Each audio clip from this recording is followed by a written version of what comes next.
Olá, sejam muito bem-vindos a mais uma novidade aqui do canal da Genial Investimentos. Eu sou Denise Barbosa, jornalista aqui da casa, e a novidade é que toda sexta-feira a gente vai ter aqui no canal um espaço para conversar sobre educação financeira. A gente sempre fala tanto que o brasileiro precisa de mais educação financeira, precisa aprender a lidar com o seu dinheiro, fazer o dinheiro crescer, se proteger da cobrança abusiva de juros, aprender onde colocar o dinheiro para poder ter um rendimento maior. Então aqui é esse espaço. Eu estou com Jurandir Cel, que é professor da Universidade Federal de Santa Catarina e é consultor de educação financeira aqui da Genial. Tudo bem, Jurandir? Tudo bem, Denise? Tudo ótimo. Olha, e para o assunto dessa primeira conversa nossa aqui, já quero que seja assim, a queridinha dos brasileiros, que é a poupança. E a gente teve uma notícia recente aqui sobre quanto que os brasileiros investiram ou sacaram da caderneta de poupança em janeiro. Vou colocar aqui meu óculos para ler os números aqui, ó. Tirando aí depósitos e saques, o resultado foi que os brasileiros resgataram 12 bilhões e 300 milhões de reais da poupança em janeiro, que é o maior valor da série histórica. Janeiro já é um mês que costuma ter saques, porque é aquele mês cheio de conta para pagar, aquelas contas que só vêm uma vez por ano, né, IPTU, IPVA, matrícula das crianças, já é um mês mais complicado, e depois, logo depois de dezembro, que muita gente também faz despesas, viaja e tal. Mas também tem muito aí das pessoas saindo da poupança por causa do rendimento baixo, né? Como é que você analisa esses números? Bom, eu acho que finalmente o brasileiro começou a descobrir o risco. Se a gente olhar os números de 2019, a gente vai ver que houve uma migração para as aplicações de maior risco. Bolsa de valores e fundos imobiliários. As pessoas começaram a ver que se elas ficarem só jogadas nas aplicações de baixíssimo risco, como a caderneta de poupança, elas vão acabar tendo o risco de perder para a própria inflação. Então, aplicar na caderneta de poupança, hoje, a gente precisa entender que a gente acaba pagando para colocar o dinheiro lá, porque a gente vai ter um rendimento menor do que a própria inflação. E isso já é certo, já pegando, é certo assim, a gente tem que pegar a previsão para a inflação, mas pegando a previsão para a inflação e o rendimento da poupança, se essa previsão se concretizar, realmente vai perder. Se a gente pensar que a Selic está 4,25 e que a caderneta de poupança só paga 70% da Selic, o que vai acontecer? As pessoas vão ganhar 3 e pouco por ano, o que é muito pouco, menos do que a inflação projetada e, na melhor das hipóteses, 4%. Não, 3 e pouco se tiver TR, se não tiver TR deu 2,97. 2,97. Hoje, por exemplo, com a Selic, hoje, do jeito que ela está, 4,25, como você falou, está 2,97. Ao ano. Ao ano, imagina. Então, a inflação vai ser superior, né? Então, as pessoas começam a ver que deixar dinheiro em valores significativos na caderneta de poupança é um erro, né?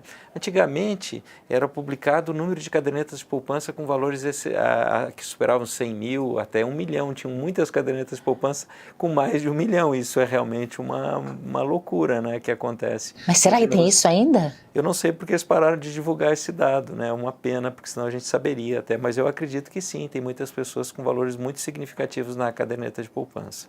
Gente, de onde saiu esse apego todo?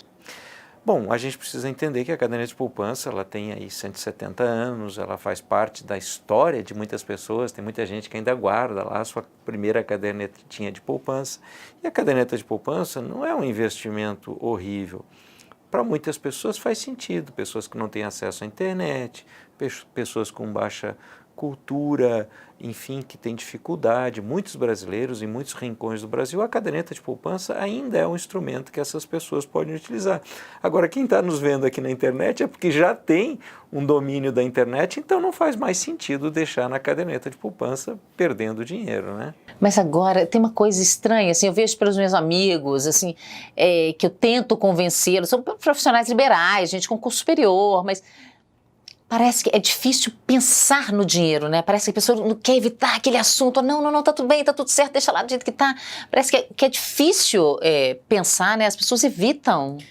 Nós brasileiros, nós temos muita dificuldade de lidar com o dinheiro. A gente tem ainda uma série de traumas, nós vivemos muitos anos com uma inflação muito elevada e a gente tem uma certa vergonha de guardar. O brasileiro ainda acha feio guardar, parece que eu estou escondendo dos outros, a gente acha que a gente precisa circular, etc. Né? Se você vai nos Estados Unidos, é comum as pessoas chegarem lá e dizer, não, eu invisto tanto, eu tenho tanto, eu guardo, etc, etc, etc. Né? Aqui no Brasil as pessoas evitam falar, né? Eu gosto de dizer que dinheiro talvez seja o último grande tabu da nossa sociedade, né? A gente fala de quase tudo, né?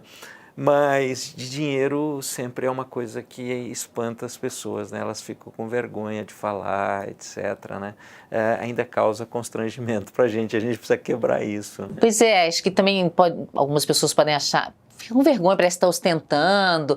É mais ou menos aquela coisa, você fala assim, ai, que linda a sua blusa. Menina, paguei R$ 15 ali na promoção, sabe? A gente tem essa coisa de sempre botar para baixo, botar para baixo. Acho que as pessoas ficam com medo de ostentar também. Algumas, né? Outras não, né? É estranho isso, mas as pessoas ainda têm muita dificuldade de falar de dinheiro em família, muitas pessoas que têm dificuldades grandes de falar de dinheiro com os filhos, então o que a gente precisa desmistificar esse assunto. É fundamental que a gente converse, que a gente cada vez mais fale sobre dinheiro, né?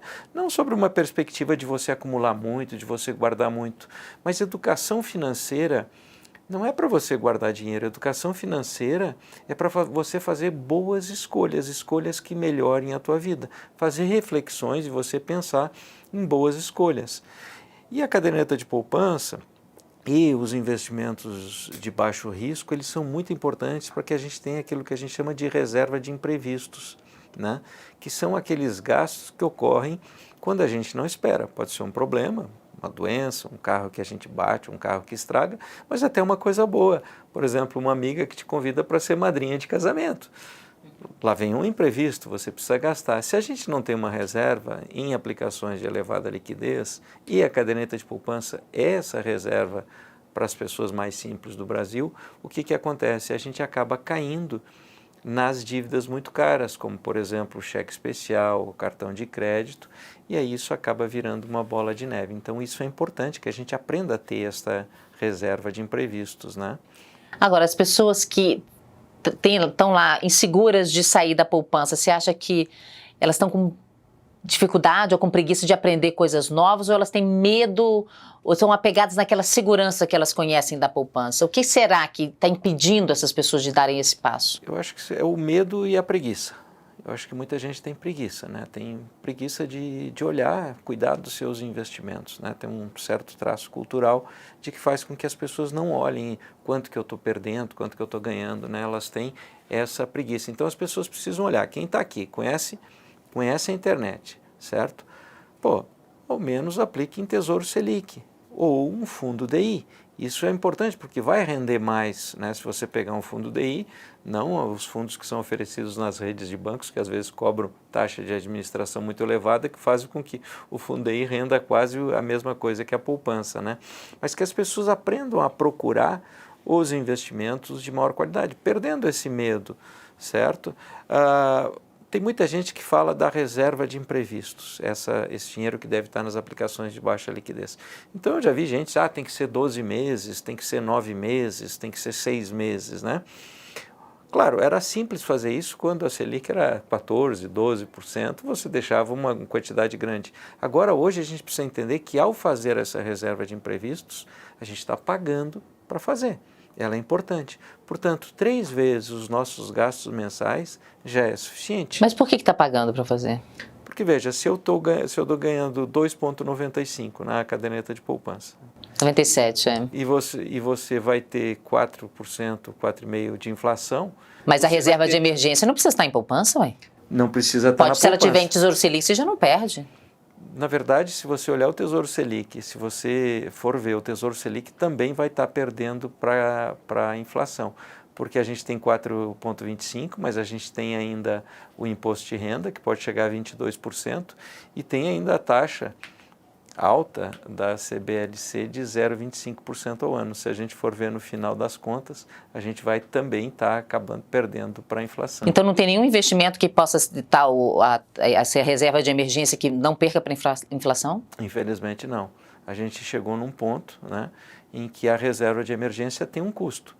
Isso é natural. Se a gente olhar na história da humanidade, quando a gente guardava cereais para um ano de colheita ruim, a gente tinha no ano seguinte menos cereais, porque eles diminuíam, às vezes estragavam, etc. A gente sempre pagou para ter essa reserva de imprevistos, né?